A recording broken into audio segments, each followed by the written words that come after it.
LinkedIn is pretty amazing at helping you grow your small business. We cannot stop your new clients from emailing you at 3 a.m. We can help you sell, market, and hire in one place.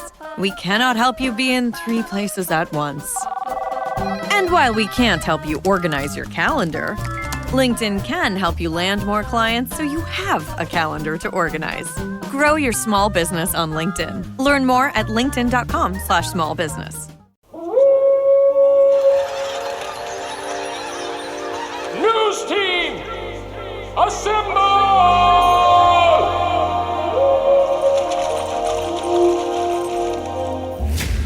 It's back and bigger than ever. It's the Unofficial 40 from Soonerscoop.com.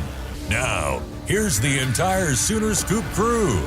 Carrie, Josh, Eddie, and George.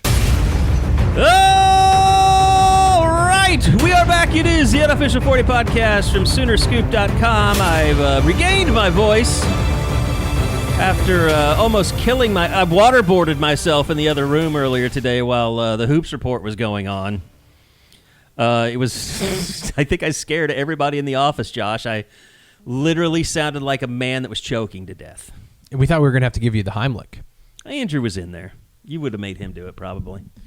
I don't know how to administer the Heimlich. The Heimlich is not what you do when you're drowning, though. No, that's you CPR. push the head further down when they're drowning. It's for what I've learned.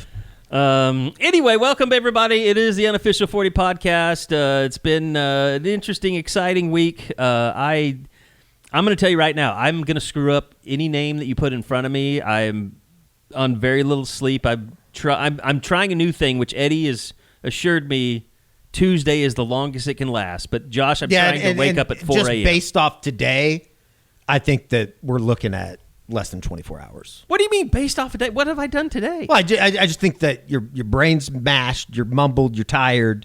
I don't see a longevity of this. I think it's a bad plan.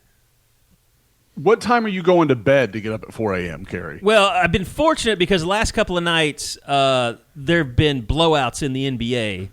Now, if the Thunder have a 10 o'clock start, I'm screwed the next day. I'm probably not waking up at 4. But I think we're done with those, aren't we?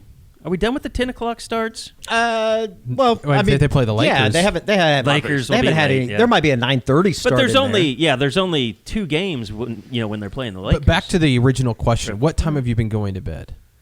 About 10:30. Okay, that's good. Oh, that's reasonable. That's manageable. It is reasonable. I mean, it's maintainable. I mean, I left here at like 8:42 last night, so by the time I could go get food and just catch up on the NBA, it was time to go to bed. So yeah, but no, we're getting a lot of stuff done. It's very exciting times around here. We had some dignitaries visit. I think we're going to have more next week in the new studio, Josh. I know. I've seen. I even put out on my story Eddie's teaser for the studio. Put a little so teaser out there for the people. Mm-hmm. Give them a little taste. Got a lot of things in the works right now. A lot of plans to rear their heads here soon. And irons in the fire. Irons in the fire. We never slow down, even though people talk about how slow I am at finishing things like studios. Granted, and here's the thing too. Like I got involved in the thread last night on the board. It's like I get it, you guys. It's a inside joke. You guys make a lot of jokes. It doesn't bother me. It's not like I'm like criticism. Like I don't even think of this as criticism. This is just. You guys want us to finish a studio.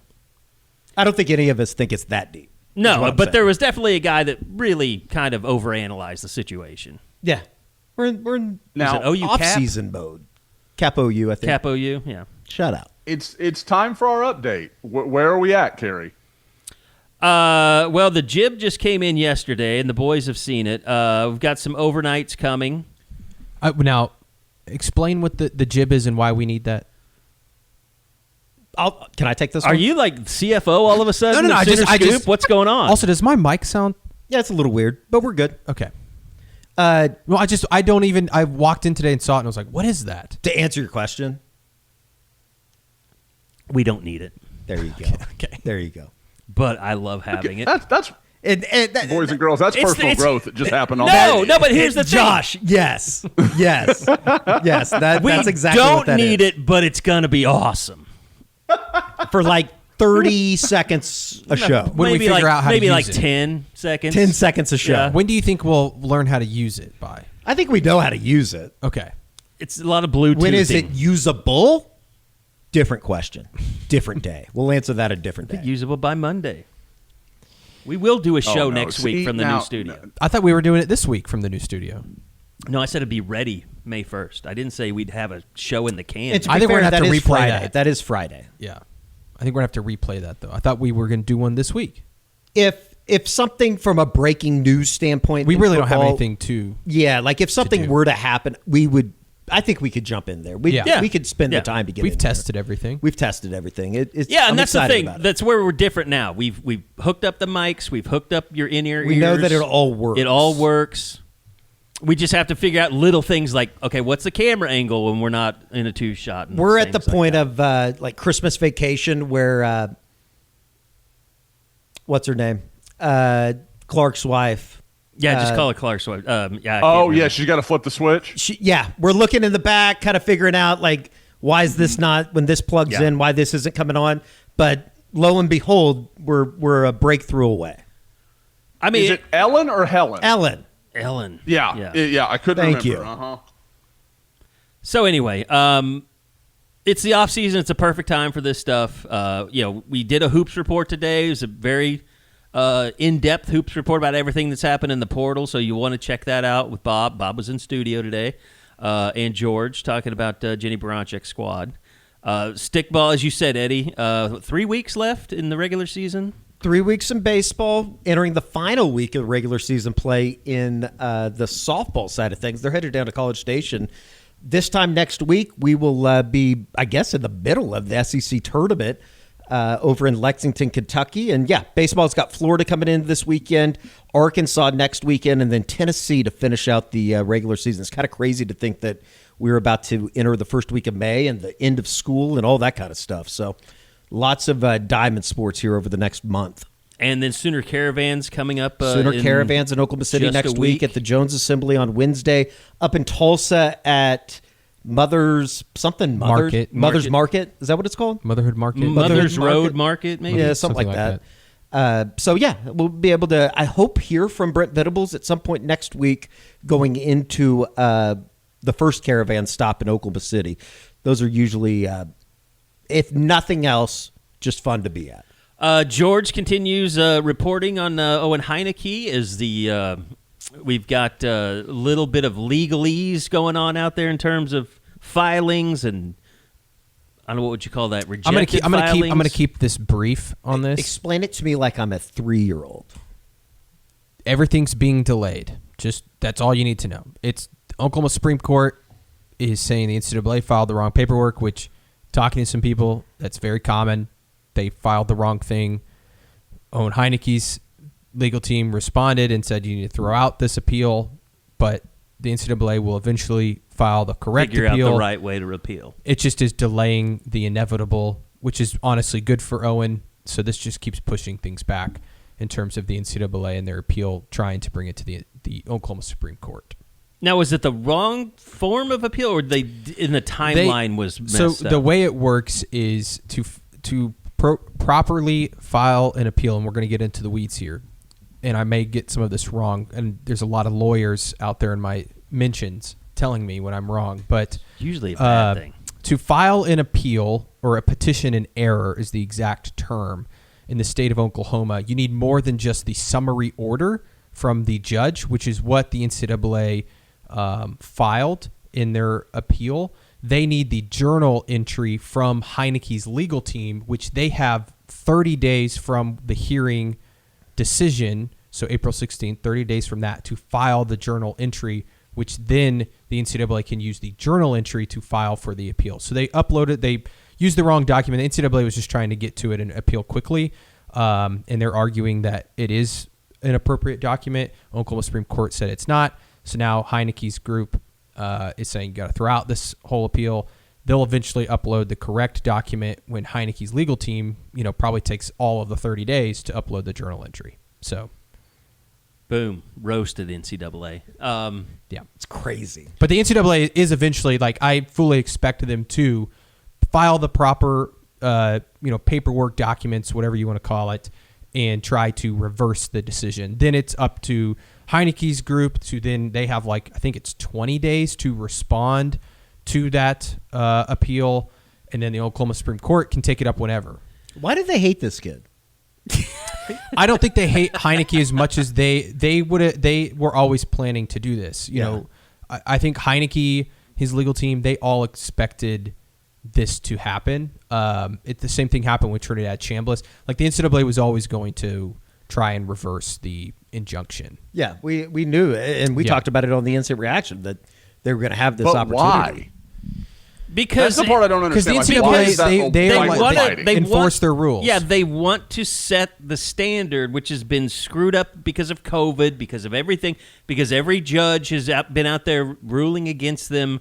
In every facet, every part of life, basically, they want to put their foot down, basically, finally, once and for all. And we all from here see it from Heinecke's perspective, I would like a little order in the chaos. We all understand, that his is a unique circumstance, and he, we all, I think, believe that he deserves this year, and blah blah blah. From the NCAA, it could be like, Heinecke lost an arm or something, or his dog died or whatever, and it would be like, we're still going to try to reverse this. Like, the NCAA is like wants to, like you said, Kerry, they want to enforce their rules no matter what, the person or whatever the situation is. I do love. It just seems so wasteful as far as resources and things like that. Because I get it. Like, when Owen files suit, okay, they've dragged him into court, or he dragged them into court. Like, I get it. That's fine.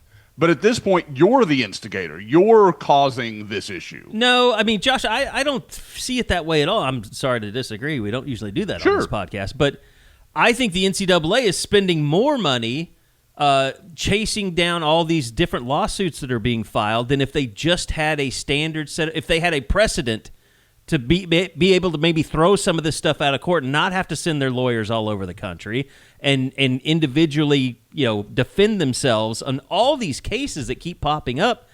And I think that's a good thing in the end. I love the kind of dichotomy of Georgia's feed, like when you have lawyers DMing you and you also have people like that damn NCAA. I mean, like, it's just like it's both sides of the coin.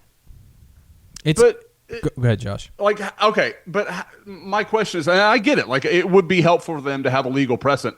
How do they expect that to get set in the Oklahoma Supreme Court? Like, how is that going to happen? Well, if the Oklahoma Supreme Court were to reverse the injunction, then the NCAA could then say, we've set precedent on matters that are similar to Heinecke's. Whereas if this goes through, other athletes that have maybe a similar story could legally use Heinecke's injunction and hearing and all of that Continue to use it, as an example to get more years of eligibility. So, but then why do they need to do both? If they've got Trinidad, like you said, they're already appealing that one. Why is it just waiting for the right Trinidad's moment? Because if case they lose one and win one, Trinidad's case is very different than Owen's. So I think that I also think that it's very clear what happened with Trinidad's in terms of, like, I mean, it was a crooked judge. I mean, this was for Chambliss versus Heinecke's was a little bit more real.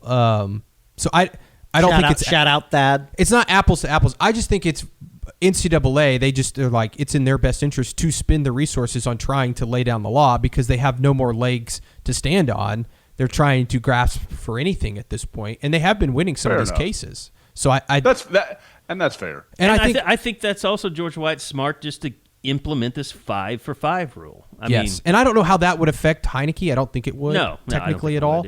But yeah, I mean, if they implement that's why they're going to do it, is because then they won't be fighting as many legal battles over this stuff. Josh hates the vision of the NCAA, just like Eddie loves vision because he sees things better than any of us because of Enjoy Vision.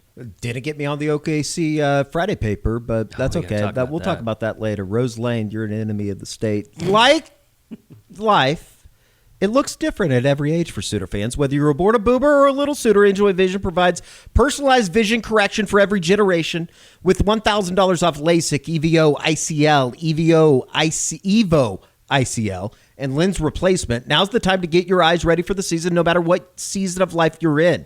Schedule your free consultation and join Gen C at enjoyvision.com. That is the letter NJOY, vision.com. Enjoy Vision. This is where Sooner Scoop gets a fresh perspective. Our good buddy Will Douglas didn't make the list either, but I think we know why that was after looking at all those faces. Well, he lives in Texas. Isn't he from? He's from Marietta. Oh yeah, Marietta. Shout out Marietta. Shout out Marietta Robertsons. Anyway, you know what? I'm looking to drop weight. I'm looking to boost energy. I'm looking to feel better here in 2026. And you know who has me covered? Cody Drug RX. They offer multiple custom compounded peptide-based weight loss options, including popular GLP-1 medications and performance-focused peptides that help you recover faster, burn fat, and stay sharp.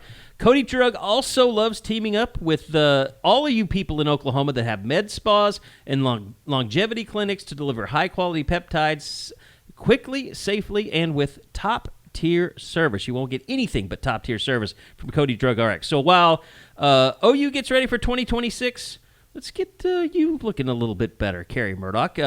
Why don't you go check out CodyDrugRx.com to learn more like I will and see how you can get started, because Cody Drug is personalized medicine built for champions, and I know that they're hoping the Sooners make another huge run in the college football playoffs, which may include like not 76 teams, but like 24 maybe moving forward. I mean, the NCAA, I don't know that the NCAA is the ones making this push for 76 teams in the NCAA tournament. I think that's more. I mean, they're the ones that are allowing it, aren't they? But it's more like the Yormarks and the conference commissioners at ACC, and I mean the group of five. I think we had plenty of debates about OU's place in the NCAA tournament, but I think all of us, knowing that OU was the first team that was left out, we're kind of like, well, they kind of deserved it. I mean, yeah, but here's the thing: if you're going to expand to 76, which obviously with Pete Thamel's report, it's in motion. By mid-May, it's probably going to happen. It'd be great if you're doing this to get that conference regular season champion from whatever conference, whatever mid-major conference you want to throw out there. The Patriot League. It'd be great to get a Navy in there that wasn't able to get into the NCAA tournament because they lost in the conference tournament. But I don't think that's what they're doing. This is to get the number 16 team from the SEC in, or the number 14 team from the Big 12 in. Nobody wants to watch that, and we're gonna watch it. So they win. The gamblers want to watch it. That's about it. Brendan Sorsby's got to watch it, but I don't think that that's necessarily what everybody wants to see. Like, if this was to open up the door for mid-majors to get in, I think I could be in on it. Right now, though, at 76, that's just too many teams. There's nothing special about getting in anymore. No. And the other thing it does is... I say that knowing that Oklahoma would have been in under today's the new format, which would take over into this year. What does it do to also Selection Sunday now? Unless you're a top 4 seed, do you really care? No. I don't if think you're so. a P4 program, it's just like, could you list the schools that didn't make it? Yeah. And how embarrassing that is. Yeah, like, if you can't get into this format, God help you. Well, and it's also to save people's jobs. I mean, for coaches to say, well, we made the NCAA tournament last year. No, you didn't. You made you were the 73rd team. I'm not a big fan of it. In fact, I almost kind of hate it. And I know that OU would have been an advantage for them this year. It kind of is what it is. Well, and here's the thing. The NCAA does not control the college football playoff. It's its own entity. So this is more a Big Ten SEC decision that's going to happen as much as anything. I mean, other people will have to agree. But everybody's going to take the Big Ten's position of wanting to have 24 teams over the SEC wanting to have 16. With it being its own entity, I've never thought about this. It may be a really obvious answer that I've just never considered.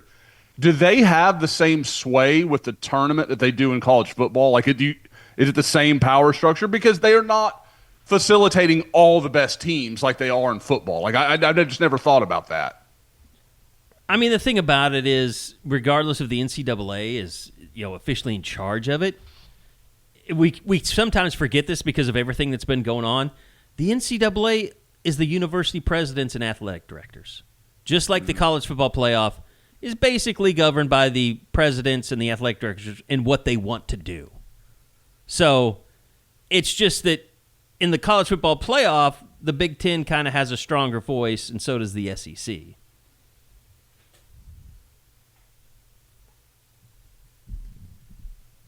George, 16 for you? I mean, this is ridiculous. How many teams are going to the tournament? And I'm with Eddie on this. Well, you talked about the women's tournament, too. Like how we all know there's like 5 teams, maybe, that are just head and shoulders above everybody in women's anything, basketball. they should be lowering, sinking or shrinking the tournament in the women's side. Yeah. I mean, the teams Oklahoma plays early when they're a 4 seed or whatever, 5. Like they're so much head and shoulders above them. I mean, Idaho this year had no chance. You were at that game on the first round. They didn't have. There was, what was it in the women's? I think 15 of the top 16 seeds made it to the Sweet 16. Yeah, I mean, I think that's what are right. we doing? And the one that didn't was Virginia. Iowa. Oh yeah, Virginia upset Iowa. Upset Iowa. Yeah, right. But even at the highest levels of like basketball, like we all know that Orlando and Detroit, whoever wins that series, which is probably going to be Orlando, like they're no serious shot to the title. No. So it happens. If it can happen in the NBA, it's going to happen in college sports. We say that as there's more Orlando's up parity. 3-1 There's on more Detroit, parity in the but- NBA though than college basketball. I don't even think. But that's what I'm saying. There is more parity, and you still have a wide separation between the very best and if you took out the Thunder, which we'll see. I mean, I think that they're the best team. But if you took out the Thunder, then I would say that it's up for anybody to go get it. I'd say the Thunder and the Spurs. Yeah. I mean, I think anybody But can win it. George, when you say that, like most years, like I feel like there's like when it was the Warriors. If it was after the Warriors, there were 3 or 4 teams that you could absolutely make a case. The Pacers were the 7 seed last year in the East, and they took the Thunder to 7 games. Were they the 7 seed or the? I want to say they were the 6 seed. 6. Yeah. Whatever. Like I mean, you say the Magic can't win the title. If you told me the Magic made it to the Eastern Conference Finals though, and beat the Celtics in a couple games, I wouldn't. Pacers were the 4 seed. I wouldn't surprise. I mean, you had the Heat. Was it the Heat a couple years ago that were the 7 seed? Well, they that were made a it all the way. play-in They were team, a playing team. team. They were an 8 seed. The They NBA made is it just as not an 8 even a seed. fair comparison to the NCAA. I mean, basketball can't even figure out their tanking situation. I'm not trying to let alone compare the everything two. else. I'm just saying, even in the best leagues, you have a separation between the very best and pretty good. Yeah. So yeah, I mean, whatever's going to happen, we're going to be slaves to whatever you decide. But I'm not watching 2 full rounds of play-in games for NCAA men. I say that I'll watch every second, but Well, that's you're a neither here sicko. nor there. You watch preseason women's college basketball. No, George, no, does I he? don't. That, George? that we have lines here, and Well, not that is a preseason, line. but I mean, Well, yeah, there's lines, Eddie. non-conference. That's the whole Early All I can say is non-conference. there was- non-conference. Yes, I will never forget the day I came into the office and we had Holy Cross women's basketball on one of the TVs, and Eddie was standing in the conference room pacing, watching that game. and that's because my cousin plays for Holy Cross, which I didn't tell you at the time, but we're very proud of her, and I don't miss HC basketball. How many betting leagues do you think you have been in with Sorsby? 0, but now I'm kind of wondering with as much gambling that he's done over here the last couple of weeks. It sounds like that is a situation for our friends out in Lubbock and Cody Campbell. He's not going to play. There's no way. I mean, he should I think be his college career is over. retroactively just eliminated from college. I mean, he was proven to have been gambling in 2022.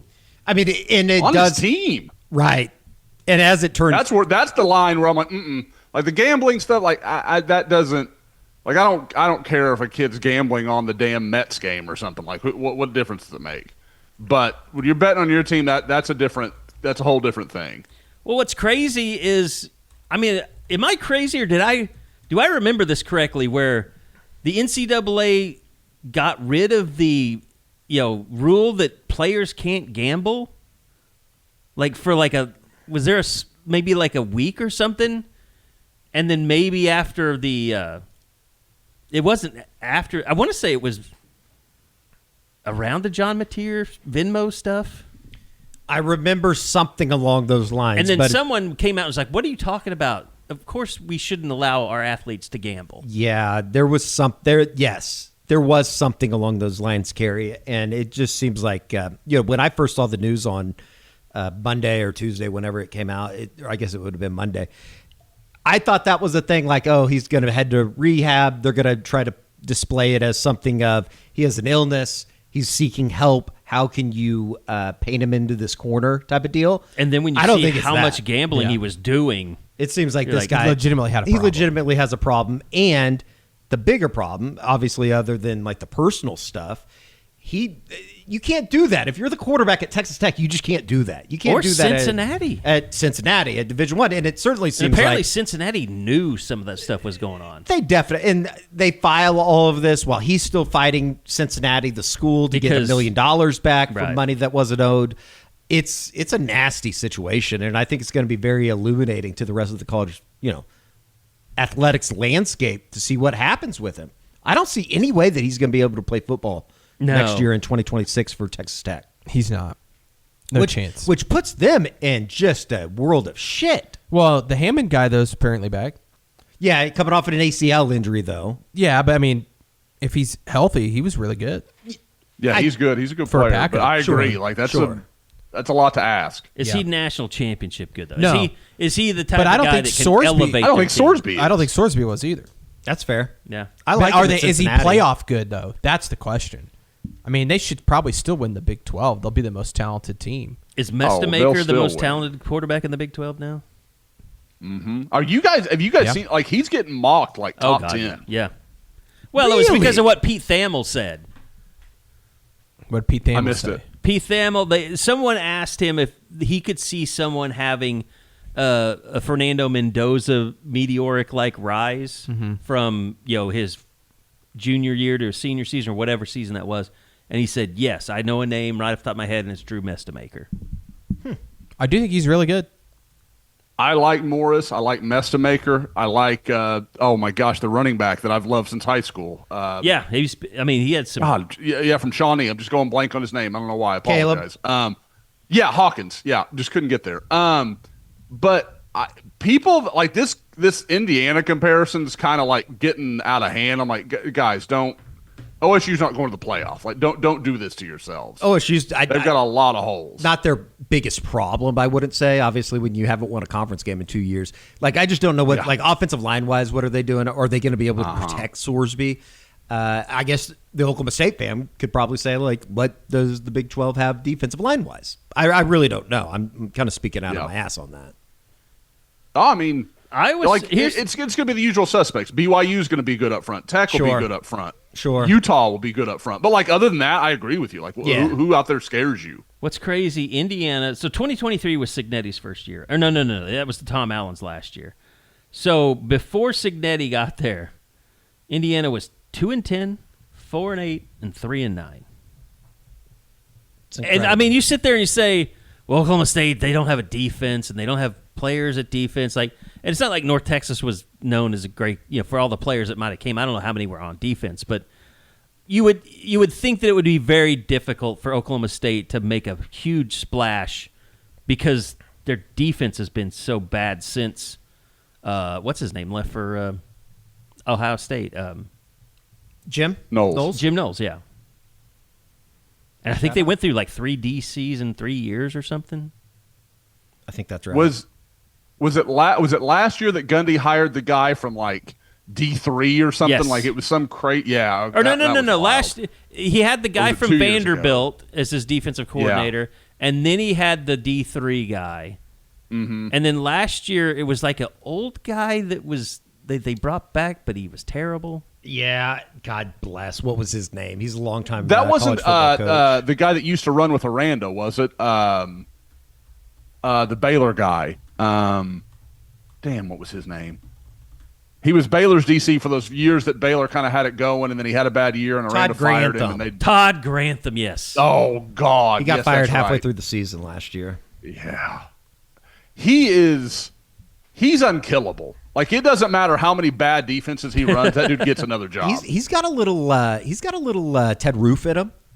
Just kind of keeps showing up places. Brian Nardo is the other guy that you might be thinking of, the defense coordinator from Gannon University. Gannon University was really good in basketball this year, I think. In fact, I think they beat Central Oklahoma in the D2 tournament. Who's the offensive? The offensive equivalent. I looked him up last week because I think Josh. His name came up, but like Sean Watson was always that guy. Josh, it was like, why is he? Yes. People keep hiring him as offensive coordinator. And the other one was somebody at UCLA that was like under Carl Durrell. Oh God, not Neuheisel, right? No, the dad, not the son. Oh, yeah. Carrie, I can see the face of the guy you're talking about, and I can't place it. Yeah. Let's put it. If Carl Durrell wanted you on your staff, you're not a good coach. Like I think that's generally the way I would look at it. Kraft Mac and Cheese is better than 90s hip-hop. We'll remind you of your childhood without making you feel incredibly old. Kraft Mac and Cheese. Best thing ever. Carl Durrell is one of those guys. I'm like, how does this guy keep getting a job? It was like because he was like, wasn't it because he was like friends with like a Super Bowl coach or something? Like, was it what's his name from the Colts? You're a guy from the Colts. Dungy? Tony Dungy. Wasn't he like from the Tony that Dungy could be tree right. or something? Well, and he was around Colorado like in '92. I mean, he's been around some good coaches. But now I wonder, Kerry, you could be thinking of Shanahan because he coached with the Broncos in the 2000s. So he would have been on one of those Super Bowl. No. I'm going to blank. I'm not going to be sure of when the Broncos won a Super Bowl. I'm not going to act like I am. So, but yeah, we should make a tournament of the all-time worst coordinators that just kept getting jobs. Oh, that could Seth Luttrell on the Nathaniel Hackett. Nathaniel Hackett, yeah. George, I covered him. Deep pull. It's crazy. He's the OC for Cardinals. Is that right? Is it the Cardinals? Because they took Carson Jeremiah Beck. left? Well, yeah, but they took Carson Beck, quarterback and wise. it was. I saw a report that was like he really hit it off with Nathaniel Hackett. I'm like, is that a good thing? Yeah. Like, speaking of, good run in the NFL draft. Really happy for Jadyn. Obviously, a great landing spot for R. Mason. I think Fabechi going to Houston's kind of intriguing. Overall, though, are we all happy with the 7 draft picks for Oklahoma? The Burks stuff is just disappointing. You're disappointed for him, but kind of disappointed for all the people that paid for his NIL over the years because it kind of, I don't know. It's like you look at Deion Burks, and he's going to be one of those guys I think in 10 years people barely remember. Like they'll bring up his name and like, oh, I forgot about that guy. But, it was just, it's one of those, like if John Mateer had a bad year this year, that's the only way I could think of, like, okay, this is a really bad era for guys that we were really excited about. I mean, Jaden Ott. I mean, it happens, but, you still have an Isaiah Satania. I mean, there's still a lot of positives that have come out of it, but I don't know. Does anybody want to talk about Burks and why he fell? Is it? I think it's a lot of everything. I mean, production on the field, right? Probably didn't meet maybe some things behind the scenes we didn't know about. I don't know. I mean, there was so much injury stuff last year. Like, I've got to think that's connected. I think injuries, and I think there's probably stuff we don't know about in terms of, not that he was like a bad guy. I don't think he was ever, like, he wouldn't be labeled a malcontent. No, I just think. I don't know if he was, like, when you're talking about the wide receiver room, George, would it be probably easy to say, how about, he definitely wasn't a leader. How about this? Yeah. How about, like, Jadyn Gibson-esque type qualities? No, because to be clear, Jadyn Gibson got in some bad legal trouble. Oh, well, I'm going to talk about that. Okay, I'm not talking about the... There was no legal issues. No, I'm talking about, like, locker room. Burks did get a DUI 2 years ago. He did, yeah. Like, that's before he ever took a snap in yes, uniform. correct. But I think that, I feel like we're like hinting at like he was a bad dude. He wasn't. I just think that they probably wasn't, And he still got drafted. It's not like he went undrafted. Maybe he wasn't the veteran leader that, that if he was, maybe he would have gotten drafted higher. Or that Oklahoma hoped he would be. He was the only guy that, people pointed this out to me. He was the only guy that Jim Nagy didn't quote tweet after his draft, but then the next day he came back and had a long X post about him. And I also think, guys, if you're an NFL team and you see Deion and he had the numbers that he had at the combine or pro day and was really good and super athletic, but he had an injury history. I'm sure there was a lot of questions that were like, why were you not more productive than you were? Mm-hmm. And certainly there was instances, we all know, that John Mateer missed him or didn't see him open down the field. But Isaiah Satania still had a really great year. Yeah. And I think that there was probably some questions for teams of like, what's going on? Like, why didn't you have more production? Even though, why were you passed up by a guy that people didn't think in the same, as highly regarded as you? So I could see that. I still think that he dropped too far. Like, once it got past the 5th round, I was pretty surprised. Like, even if there was more to it, I just was like, the guy has extreme athleticism. It kind of caught me. He was 3 picks away from going undrafted. Yeah, it's kind of crazy. Yeah. George, how does the resident Colts fan feel about it? Oh, I love it. I think there is. Obviously there's potential with Deion Burks, but I agree. And George, literally, that was almost exactly the point I was going to make. I think when you put up the kind of numbers he did, it almost works against you to not be productive, to where front offices are going to go back and say, what went wrong here? And they start analyzing things that maybe they wouldn't have otherwise if you would have come out and been a little more pedestrian. Like, Deion was almost his own worst enemy of, you should be better than this based on the numbers you're putting up. Yeah, I don't think we need to labor on it too much. It is what it is. It's disappointing for him, I'm sure. Obviously, but disappointing to see somebody fall like that and for it almost to become like a phobia, if you will. Or just a big storyline. I always feel bad for the guys that are like waiting around. But hey, great that Jaren Kanak was drafted. Awesome. And did you see his call with the coaching staff? Yeah, it was pretty cool. It was great. And Danny was up there. And it was cool. Go ahead, Josh. Sorry. The only thing I was going to say is we talked last week about him needing to find a place that can be creative. Brian Daboll's that kind of guy. Like, he can do some cool stuff with him. Not only Daboll, which I think offensively will help him, Robert Saleh, what I know about Robert Saleh, he's going to love Jaren Kanak in terms of just like his, grittiness, special teams. Like, there's a lot of people.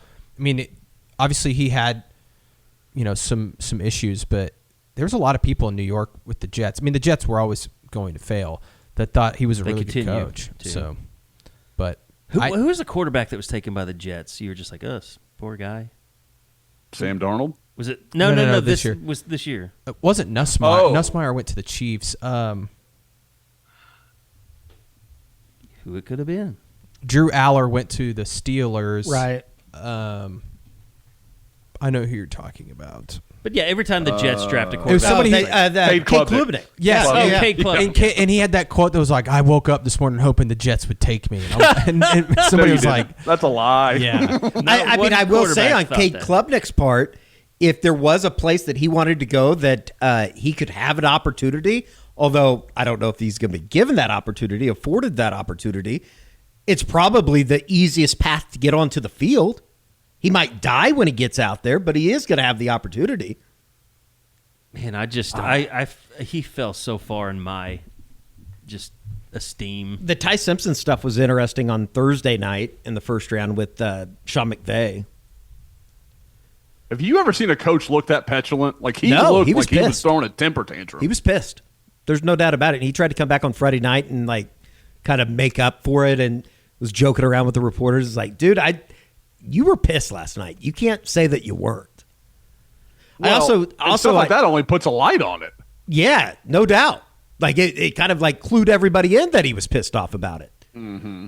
It does sound like Jeff Ulbrich, the defensive coordinator for the Atlanta Falcons, he loves those bigger bodied linebackers is kind of what I've gathered. And I kind of like Kendall Daniels in Atlanta, joining back up with Billy Bowen. Should be interesting. Yeah. And you know what? I don't know what he has done to deserve this, but DeMarco Murray being a magnet for a general manager that doesn't care whether he likes to coach a player or not. Unbelievable. George, have you started working on this book yet? I feel like this is a book you need to write. There are literally 31 teams that you could have said that he could have gone to. And he signed as a free agent. It's one thing I want to talk about is, one, it is not like that. You can't just sign wherever you want. You have to be somewhat wanted. So in my assumption, that was the only team that wanted him. Not the only team. I'm sure there was a couple others, but I don't think he was a list. It was a 32 long list, right? I think there was only a handful of teams. No, that's a good point. And the other thing I would say is, and we've talked about the DeMarco and I think what this tells you, one, it wasn't just a DeMarco, situation. I think that you could throw Brent in there. I think you could throw Arbuckle in there. I think it was an entire, he didn't mesh with it. And if you told me that behind the scenes, the Chiefs front office people went to DeMarco and said, do you think Jadyn Ott is good enough to play in the NFL? I think DeMarco Murray probably said, yes. I think he has the athletic ability to do that, but he has to grow up mentally, be tougher physically, all this stuff. And from the Chiefs' point of view, they're not investing anything in Jadyn Ott. Yeah. They're signing him to an undrafted, it's a tryout. So from their perspective, which they drafted a really good running back in the draft, they're like, well, we'll just take a flyer on this guy. And why would the Chiefs not do that? They're also not going to sit there and be like, well, we're just not taking this guy because him and DeMarco weren't the greatest of friends. I also would assume DeMarco's been on the job for 2 months and he's not just being like, you guys just cannot do that. So I think that it is interesting. It's hilarious. I also think that if you want to read into it and be like, well, that means that DeMarco and actually had a really good relationship at OU, that's not true either. How long do you think you have to be on the job before you tell someone they're stupid? I'm just preparing myself. Around here, it's like a day. Yeah, I definitely longer than a year. But if we're saying that like Sean McVay was surprised, the head coach was surprised at who they took at a draft. Yeah, you can't be surprised if the first year running back that's been or the first year running back coach that's been on the job for less than a month and a half. And again, my guess, and I put this in my mailbag, somebody asked like, how long will his tenure at the Chiefs be? I don't think he'll make it to training camp. There's a very good chance you're talking about released after OTAs. Yeah, I think I could see him being released after OTAs and he goes somewhere else to try for a team, or he goes through Chiefs training camp, doesn't make the 53, and then someone else signs him to their practice squad. If you told me Jadyn Ott is running the football for the Chiefs next year, I'd be very surprised. And that's kind of one of those things too, isn't it, George, where you have a certain position if you get a couple of injuries, and you feel good about, and then maybe it's probably be hard for Kansas City to feel good about the running back positions. They did sign Walker from Seattle, but it's one of those things it's not a fault of your own. It's just they needed to bring in these other guys for this other position. Yeah, and I would also just, again, say that I think DeMarco knows Jadyn Ott's not a bad football player. And so I think from their point of view, it's Jadyn Ott can play when he's healthy and if he mentally is, there. And they didn't spend if they spent a draft pick on him, that would have been truly shocking. Yeah. Because I also of the opinion, when at least from the people that I got to know with the Broncos, drafting a player, even if it's in the 7th round, is a larger investment than the guys you signed. So this idea that you get to go and pick and choose and you have sure, maybe every once in a while that's a good option for somebody to be an undrafted free agent instead of a 7th round pick. But usually 7th round picks or 6th round picks, late round guys are still given more of a benefit of the doubt than a guy that you signed undrafted. See, and Josh, I feel like you rely on that. I don't want to say trope, but the whole thing, because you said it a lot during the draft. You're like, well, it's better off to be able to pick where you could go. But like George said, no, you don't have a list of 32 that you can pick from. And when someone drafts you, even if it's in the 7th round, they have an investment in you. They've picked you over other people they could have picked, which means they want you to succeed, and they're invested in you. And I'll give Gabe Eichert credit for this. I used to say that all the time. He would attack me, and if you say that, don't ever say that in front of him because he will attack you. But I believe him. Correct me if I'm wrong, too. I think he's even changed on that. Wasn't it like initially he was a guy of you don't want to get drafted, you want to be able to have your spots, and then through his experience in the NFL, I think that changed. Obviously, the other side. You just have a little bit more of an upper hand as a drafted player, and you're viewed just a little bit differently by the front office. It's like because the GM wants you to scholarship, succeed because non-scholarship he guy, right? drafted you. Yes, to a certain extent. And it's just what Kerry said. The more guys that the GM drafts that end up succeeding, the better the GM looks, and he doesn't get fired. I mean, that's a real part of the job. It's a dream if you're a GM to say, I drafted this guy in the 7th round. Like think of Brock Purdy. Think of the 49ers. John Lynch, the GM there. So I do think that, and maybe that's different for certain guys, but it's also not, again, it's not like they get to just pick whatever team they want to go to. They have to still have interest from the team before they can sign there. I'm sorry, Josh. I can't see you today. I think I'm just attacking you just at every turn. No. And it's again, and I get Gabe obviously has a very unique experience. I guarantee you there are some guys that would say, well, that wasn't my experience. That it was different for me because I knew where I got drafted. They had 3 running backs in front of me and they needed me because a guy was injured and they had to get through, summer work or, mini camp or whatever. And then there's going to be guys that are, undrafted free agents that were like, well, I didn't want to go there because they had 3 running backs. This place, they've got some guys injured or they lost a guy, whatever it may be, and I could fit in, and I had a chance there. Again, I'm not disagreeing that there's a reason you were the 7th round pick and somebody was undrafted. They believe in you a little bit more. That's absolutely fair.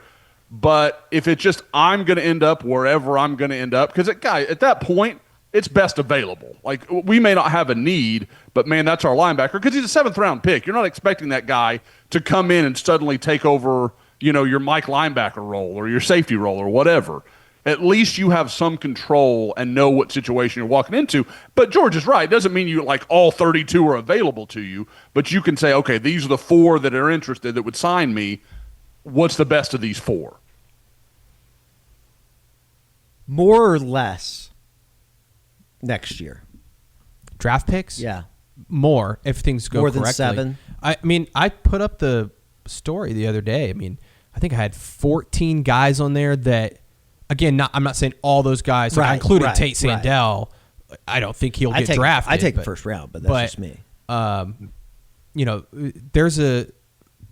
think there's a good chance they hit 8 to 10 next year.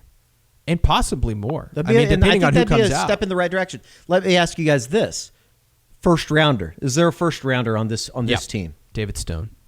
I mean, you've already seen for next year or period? Next year, 2027.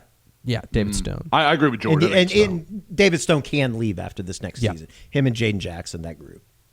Okay. George, you coming after me on the X over a 1 mock draft? There's multiple. I can send you about 10 mock drafts with David Stone in it.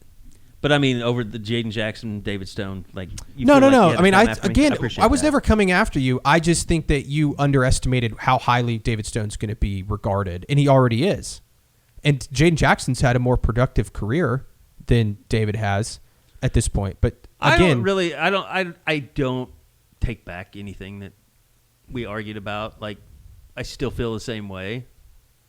Just because I know Nussmeier was in those drafts a year ago too. I think quarterback's a lot different though than defensive tackle. Well, is it not? And what I'll say is I went looking through while you guys were having that conversation, I was kind of looking it up. There's really been 2 defensive tackles in the first round that have Jadyn Jackson's body type. One of them's Byron Murphy, who's an ultra twitchy, pass rushing kind of defensive tackle, like a Grayson Halton, that even seen as beyond Grayson Halton. And then the other was I'm going to blank on it now. I had it all ready last week. But, I mean, it's incredibly rare for a guy that's not 6'3 plus to be a first-round defensive tackle because it's just so hard to hold up and carry the weight you need to carry at that level. And that's why guys like David Stone are always going to be preferred. Yeah. By the way, Damonic Williams, not drafted. I know we debated months and months before the draft about whether he'd be drafted or not, but that was another thing that was kind of disappointing. Yeah, and I'll share a little backstory here. Tomorrow morning is knocking. Stock your fridge now. How about a creamy mocha frappuccino drink? Or a sweet vanilla? Smooth caramel, maybe? Or a white chocolate mocha? Whichever you choose, delicious coffee awaits. Find Starbucks Frappuccino drinks wherever you buy your groceries. I think Dominic got some bad advice. No. Yeah, I think he got some bad advice from his representation. And he did not do any sort of workouts for any teams. How does that happen? So you have a bad representation. How does that happen, though? Yeah. Like, I understand you want to trust people through this process. It just, I don't know.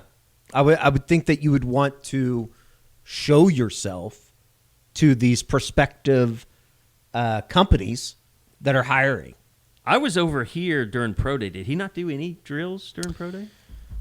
I don't remember. He did drills at the combine. He did drills. But a lot of these, especially guys that are on the fence of being drafted, you want to go do like the personal one-on-one workouts with the teams. Yes. Or they do certain workouts where, say 5 teams, scouts will show up and they'll put them through drills. Like those are things you need to be doing. And I believe Dominic opted not to do those. Well, it's like, I don't know if we talked about this before, but like Jadyn Kanik was walking burger past the office a few weeks ago and came in and was talking to us. And like, he genuinely seemed excited. Like he was like, this team, I did the Zoom with this team. Like, it wasn't like I did, because it was like, you could tell if they wanted Jadyn Kanik to fly out and do a workout the next day, he was going to do it. Like he was so excited to even get to talk to teams. And I think Dominic's a great kid. I don't want to say like it was. He's always been great to deal with. Yeah, I'm not sure it was necessarily. He has very his, questionable his representation. Choice. Yep. Same people that were with Nico. Guys, in that same portal class, the same year they went and got Dominic, they kind of passed on Chris McClellan. Yeah. Who ended up in Missouri. Dude, ended up being like how much I fell out of my seat. Say, I fell out of my seat when I saw that he went in the what was it, 3rd round? Yeah. Good for He's him. A really good Shout out to player. Wasso. Yep. Like going back to recruiting, you talk to people in Tulsa, and it was like, if he can figure it out, like just grow up a little bit, mature, the talent was crazy. It was always there. Like I remember seeing him as a sophomore, and you were just blown away by how big and athletic he was. But there was a maturity question. Like if he was going to put in the work like he needed to, and clearly he has. I mean, so good for Chris, because he was kind of like you guys talking about with Dominic, always an awesome kid to deal with. Chris was really always good to be around. All right. Football is wrapped. We talked about the schedule ahead. Anything out there just otherwise draft-wise that you wanted to hit on that was surprising to you? Or we've talked about the Ty Simpson stuff, but running back going number 3 overall, certainly we talked about how historic that was. You don't get to say it very often, but I think the Dallas Cowboys had a really good draft. Like to fall backwards into Caleb Downs is incredible. Well, they did I hate it so trade much. up to get him. So one spot, right? They were at 12 and then moved up to 11. Who was behind it? Was it Dolphins, I think. Dolphins? No, How look, great it's hard was for the, me at all as a lifelong Cowboys fan. It's hard for me. I've kind of Jerry's just driven me insane, and I don't let my emotions even get high as long as Jerry's still there, and it'll be Steven someday. But they had a good draft. Can't deny that. Mm-hmm. Yeah, they did well. The grandkid. How great got a was seat at though was the table. Pittsburgh Philly thing with Mekhi Lemon. That was unbelievable. amazing. It was unbelievable. I think what's most unbelievable is for the world to get to experience Mekhi Lemon. He is. It's hard to be a different dude. I have not seen a guy like him in quite some time. I will say this: he's not always been like that. At least for me, Josh. What was your experience? I met him at Malachi's commitment out there. I didn't find him to be a strange dude like he is now. No, like if anything, he was kind of guarded. Like just kind of, like Malachi was very confident and outgoing and, easy to talk to. And Mekhi wasn't like a bad guy at all. You could tell like he was almost worried he was going to say something he shouldn't say. And maybe that's why, because this is like, I I don't know which one you guys were watching, NFL or ESPN. I'm obviously an NFL Network guy, but his comments, I was like, I don't think he knows where he is right now. Like he looked like he was in outer space. Somebody said that in his interviews, they made a meme out of it that he slithers. And I'll never not see that now. Like the way that he turns his head back and forth. Oh, well, they were put, doing the snake guy. Yeah, the snake. They put the what was it called? The Jungle Book like kind of theme song behind it. It was unbelievable. That's pretty good. Other than that, though, no, I don't think I had a whole lot of like just major takeaways. I do think that, and George mentioned it last week, they have turned the NFL draft into a TV extravaganza. And I actually think it's very, very takeable. Like, I enjoy watching it. Yeah, it cuts it up into more. I mean, day 3 is still, you feel like you're just a worst human being on the earth. Day 3 you're sitting there watching is the biggest background noise in the entire world. The first 2 days, though, I think are very, very digestible. I love watching the draft. Like the first round being from 7 to 10. It's like one of the only events that sports does that's like, this is starting at 7:01. And we're going to be done with the last pick at 9:58. I was like, bravo. For the first time ever, I was like, slow down a little bit, guys. Like, this is almost like they couldn't keep pace with how quickly it was all rolling. And I remember when it was 15 minutes per selection, and you were going to be there till damn near midnight watching that shit. All right. Well, Josh, I mean, let's talk a little bit of recruiting here. Got another one. Another commitment. I know you've. I think everybody kind of used the same headline in terms of did OU find their next Jadyn Jaxsen? But I want to say you were first though, Josh. But let's just go over kind of what's happened recently in recruiting and what kind of gets are for the Sooners. Yeah, with the commitment of Sione Filala, big defensive tackle from Southern California. This is a guy that OU came in on kind of early spring. I want to say like February. It was the kind of initial contact and offered pretty quickly thereafter. Shows up for Future Freaks. And, we talked about it at the time. Really loved his visit. Like he was a kid that you could tell in talking to him, okay, that guy thought about committing. Like he was kind of on that page. And when you watch this dude on tape, guys, he is so violent and physical. I mean, that's where you get that Jadyn Jaxsen stuff. Like he puts his hands on people and they move. Like it's crazy. And this is a guy, I'm not saying, playing the Boscos or Modern Days, but he's playing in Southern California. There's some big bodies out there. I think this is another really good evaluation from Oklahoma. I think more than anything, that's the thing somebody asked me in board chat, what do you notice that's different about having this front office staff? I see very few guys that I don't understand the vision for. I may not say like that's the number one guy in the country and he's the best player ever, but I can see what OU's looking at. There were times in the past, especially under the Riley regime, where I was just like, I don't know what they're doing here. Like, I don't know why. And then not just at D-line, just in general, there were always a few guys where I was like, that dude's never going to work out at Oklahoma. It's just never going to happen.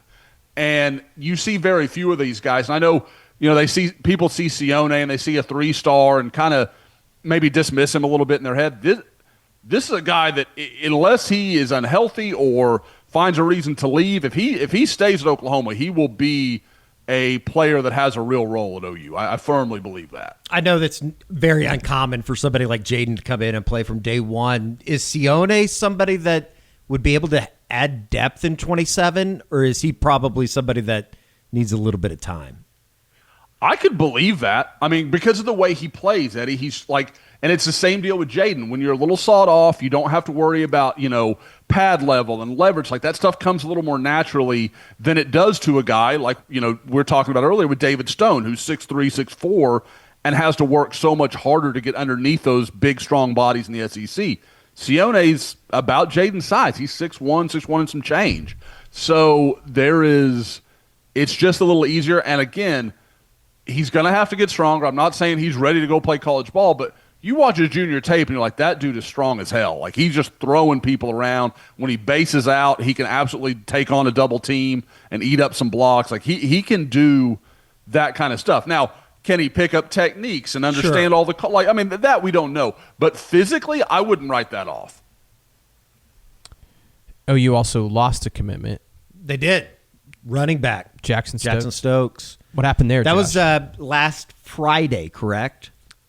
Yes, Maybe? I believe Yes. that is correct, Eddie. Yeah. With Jaxsen, guys, it kind of, we've talked about it a little bit with in my conversation with people, there has been no change in how Oklahoma feels about Keldred Ben since he arrived, or since Dylan McCullough arrived. That's changed nothing.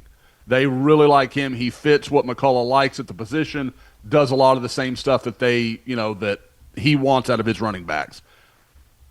I don't know if that was the case with Jaxsen Stokes. It's not that they don't think Jaxsen Stokes is a good player, not that he did anything wrong.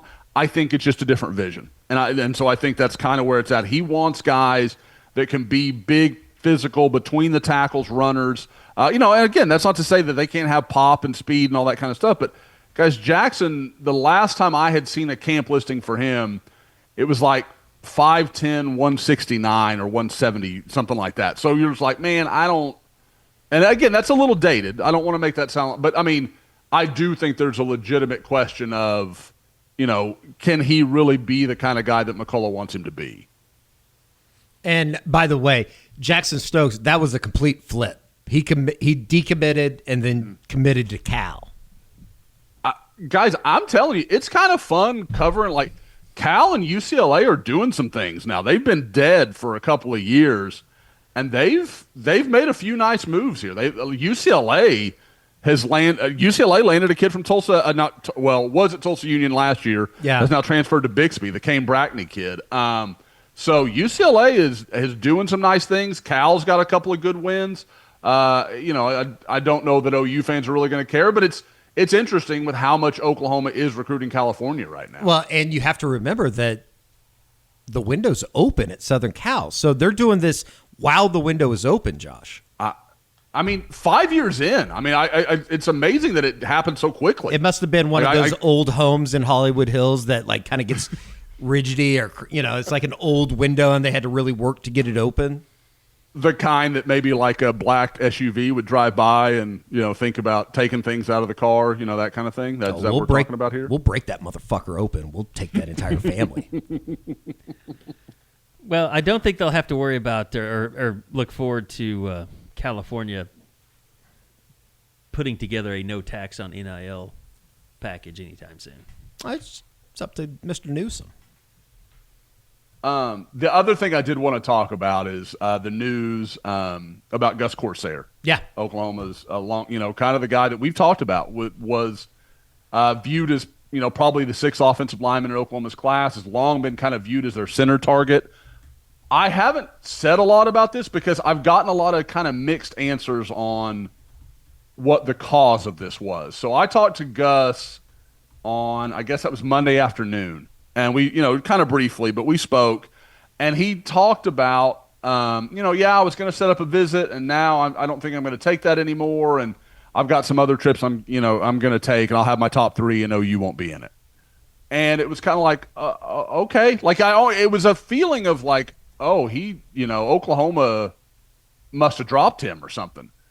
When I talk to other people, that's not really the vibe I get. It sounds kind of like what I remember with Marvin Mims. Marvin Mims had to really be convinced that he was going to get a shot behind that five-star wide receiver class, the Hazelwood, Bridges, and Theo Weiss group. Mims was kind of headed to OU and then backed away from it when he kind of was worried that there wasn't going to be a spot for him. Now, over time, OU convinced him that it was fine, and obviously things went really well for OU and Marvin Mims.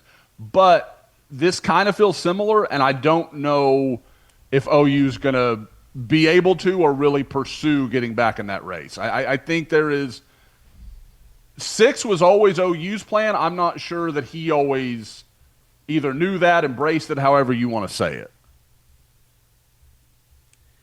All right.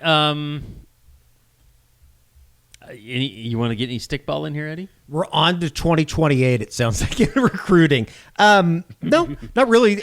Tough weekend at Auburn. They played really well in the middle game, won 2-1. Kyle Branch, I don't know what the Like, I don't know what the list is, but he might have had one of the greatest defensive games by a single player in the history of Oklahoma baseball. He was unbelievable on Saturday in the middle game. Kind of got their brains beat in the Sunday game. Got away from them early. I think Auburn ended up hitting 5 home runs that day. So big weekend. Everything is still right where I think that you want.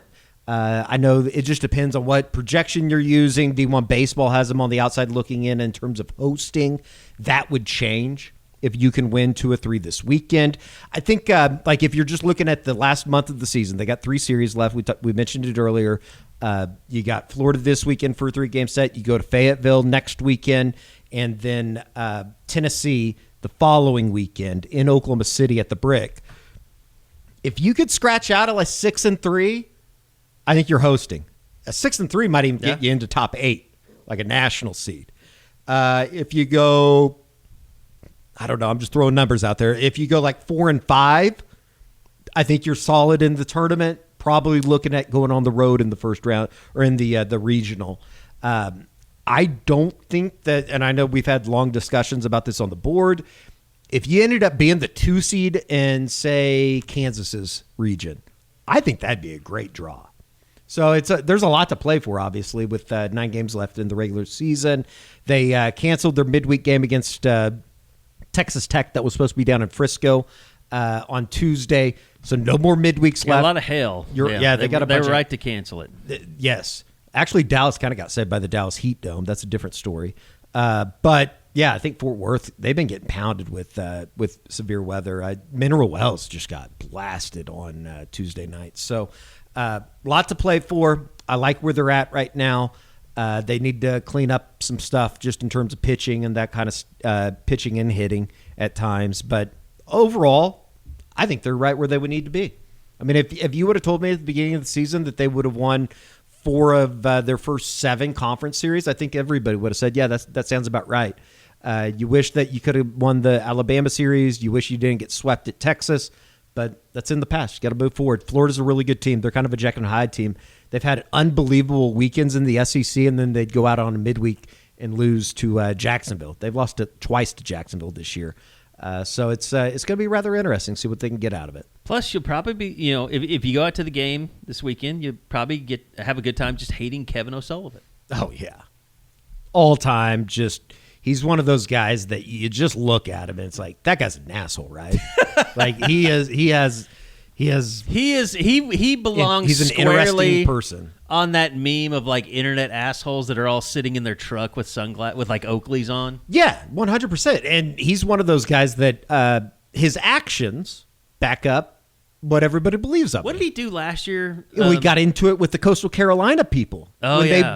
They had to go to Conway for a region, and because of weather, they had to move some things around, and he just lost his mind on the fine people of Coastal Carolina, if I remember correctly. The grounds crew and stuff. And like I think of the I don't even know what it would be called, like the administrator of the person that runs the ballpark. Like he's an asshole. So it'd be really fun to watch Oklahoma win this weekend. And it was funny because when OU played him in the regional, he got into it with Skip, if I remember correctly. But that was the beginning of like even before anything happened in that series. You're like, I think that coach might be an asshole. Yeah, and OU was getting into it with was it Caglione?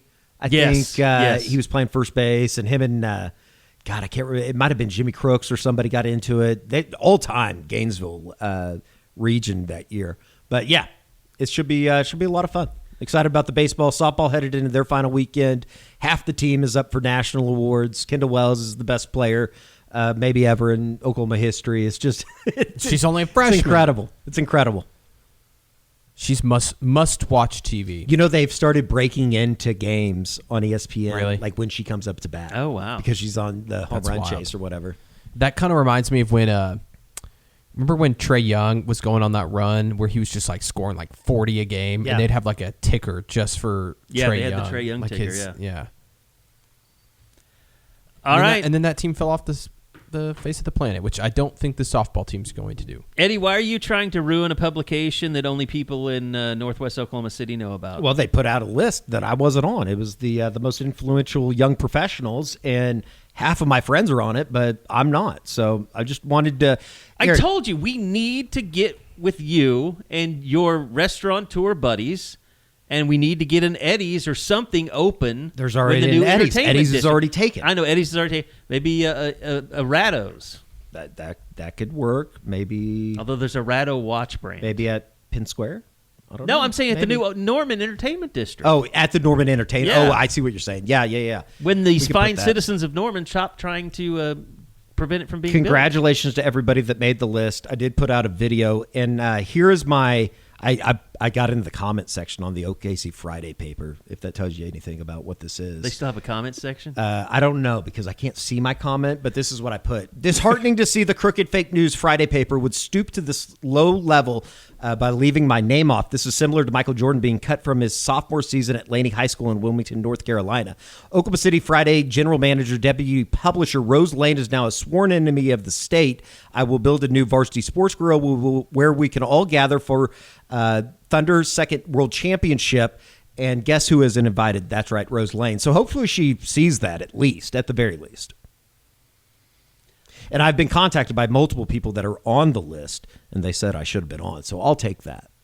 Josh, you better prepare yourself. There's some potential for Eddie to go on a media tirade against all media. I've also talked to people with the news stations. The news stations are going to have to get involved, possibly.